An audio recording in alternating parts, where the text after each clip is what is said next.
دا ویخته چې دی واړی او بره غټ څټې خریلی دی بره غټ دې ته قذع وی رسول الله علیه السلام نهى عن القزع دلته د حج او د عمرې نه علاوه څوک چې داسې ویښته واړه کوي چې دا ځای ډېر وړوکی که دا فوجي کټینګ دی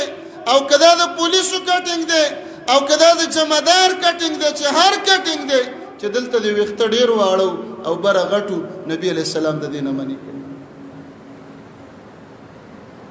په دې خپلو بچو ماشومانو باندې به نظر ساتو چې ویښته واړه کې سقاوي ته خو ځي نه خانې ته ځي خو یو شانتې به واړه کې ګورې داسې نه چې دلته نه او دلته دې پرېښي نور نشته دی اوربل او پیکې دې پرېښی دی قاریان زمونږ قاریان هم په دې غم اخته دي د مدرسو طالبان هم په دې غم اخته دي اوربل یو دا پیچکي پرېښي یا ټول پرېږده او یا ټول یو شان واړه که